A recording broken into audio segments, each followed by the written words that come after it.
Hello everyone. Today I'm talking about low self-worth, low self-esteem for highly sensitive people, for INFJ, INFPs, all people who may have struggled with things like people pleasing, giving so much of yourself, sacrificing yourself, being cheerleader to everyone, but maybe neglecting yourself and feeling that pain.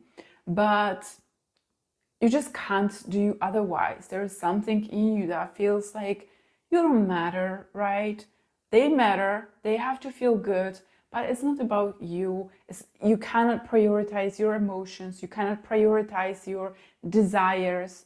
You always have to mold yourself to what other people's desires are, or the needs, or what makes them feel comfortable, right? So if this sounds like you, if you have any sort of people-pleasing problems or codependency trouble, know that this whole episode will dive deeper into also energetic patterns and why we're like that, and my way of balancing this imbalance, right? So this video is a continuation from the previous one when I was talking about the rejection wounds and the early invalidation that we receive from our parents, from our families, and from society.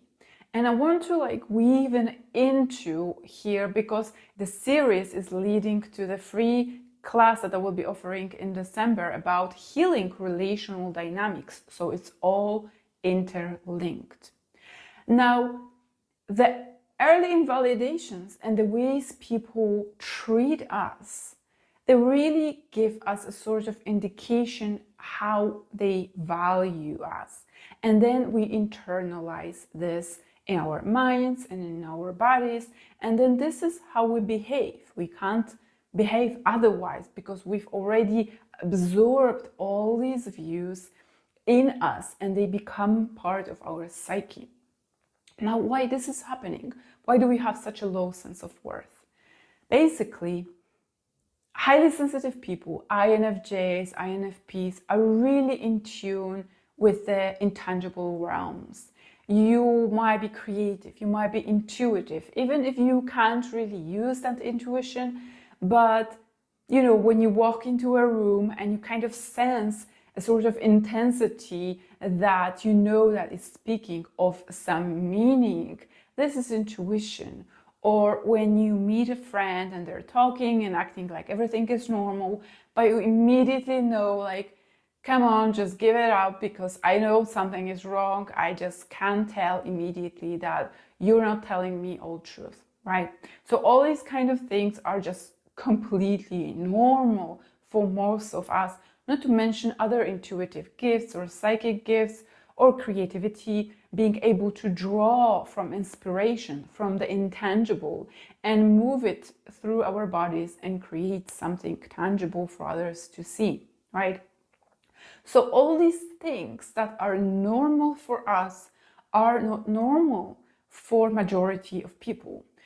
Not only they are not normal, they are being discouraged in this left brain world, right? Everyone in Western society basically is following that sort of realm of reason. The physical reality prevails, where it's all about logic, where it's all about practicality, it's all about status, the power and hierarchy, and how much of a facade I have to play to other people for them to respect me more.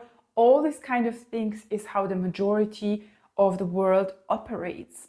But we operate more in the sort of intangible ways that are intuitive. We see beyond the apparent beauty of a person, right? We see that this person is kind of ugly underneath. And we don't fall into their narrative, and therefore these other people can't understand us.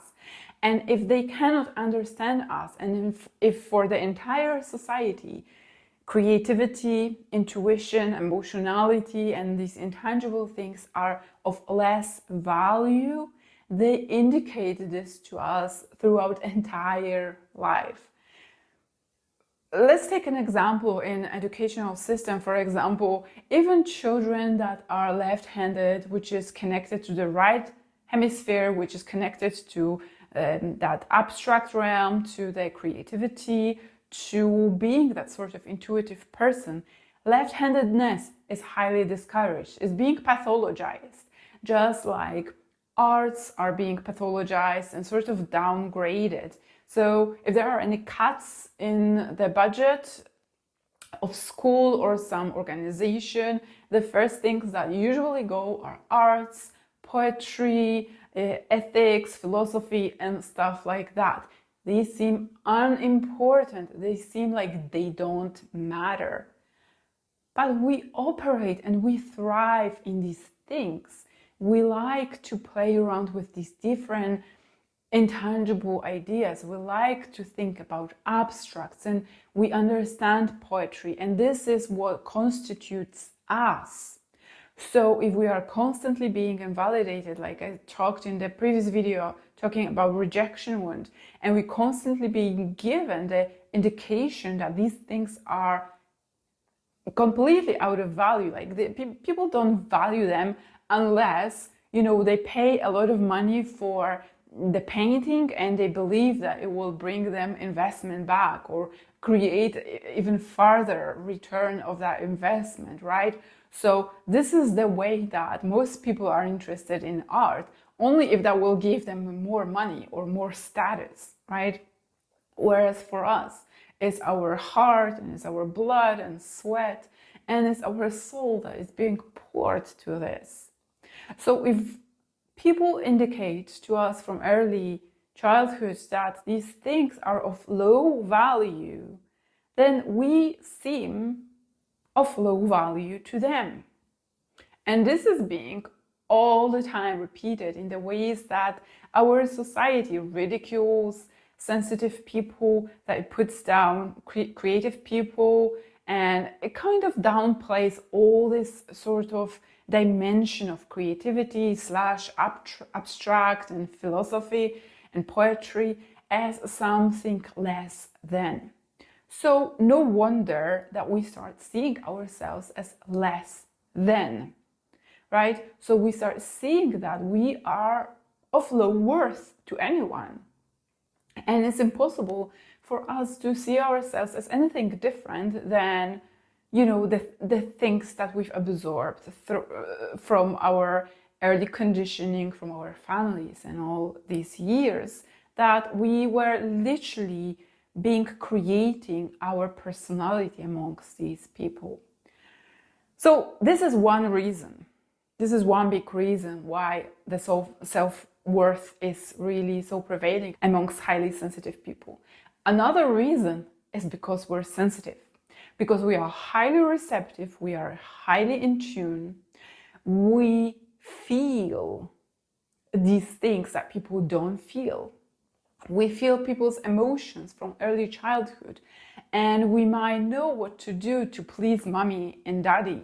We might know exactly how to behave to seem like that nice person at school, to be a good friend or to be that good student, and, you know, all these kind of things that make INFJs and highly sensitive people often mold themselves and turn into a person that is not really authentically themselves, is someone that would fit nicely in what's being expected, in what's being needed, and what will bring comfort or sort of help others, right? And because of that sensitivity and molding and that receptivity, we start seeing ourselves as an extension to others. Now, it's something you can work with, because as much as that was part of my path, I no longer see myself as an extension of others. I see myself as a sort of interconnected part with others, which is a much healthier way of seeing this. But if you are seeing yourself as a sort of people pleaser that always has to put a spotlight on others, that pleases your friends, that is coaching your family or your loved ones, or maybe that is always supportive for everyone around you and is cheerleading them to accomplishing these goals that they are always dreaming about and talking about, but you feel like you have to coach them into getting there or help them regulate their emotions, and you feel responsible. It feels like it's your job. This is really an indication that you treat yourself as an extension to other people.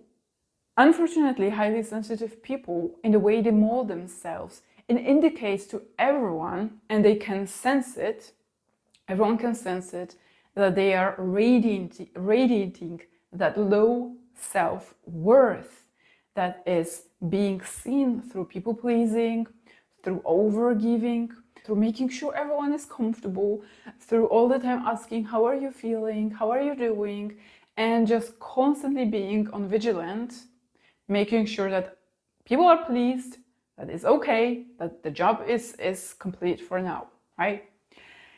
And I want to talk about what really underlies all of these things that I just listed today. I know it's a lot of things, but what underlies this is an exchange of energy.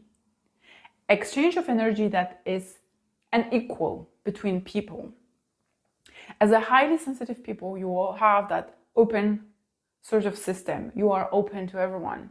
And because you're open through your senses and you take in so much, you also are giving out a lot as well. And basically what happens, you hold space for everyone. You shed that spotlight on other people when you give to them your support, your acknowledgement, you regulate their emotions for them, because most of them are too lazy, and you make them feel like it's your job, that you will make them feel better through reassuring, comforting all the time, hugging, and doing all kinds of things that will make them feel good.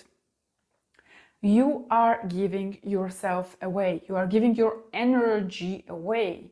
That is taking away so much that little is being left. So the perception of low self-worth is actually a perception of low energy that you're giving to yourself. Because all the while you are giving all these things to others, they are constantly being relieved from any responsibility. And what actually and unfortunately happens, people are not really grateful for this. Maybe you think somewhere deep inside, or hope somewhere deep inside, that your help and your love will be reciprocated.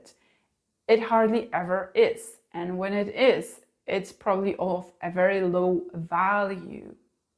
People might breadcrumb you just to keep you going a little bit more, or might hook you with a little compliment so you will just stay for a little longer and pay your service to them that is of very high value.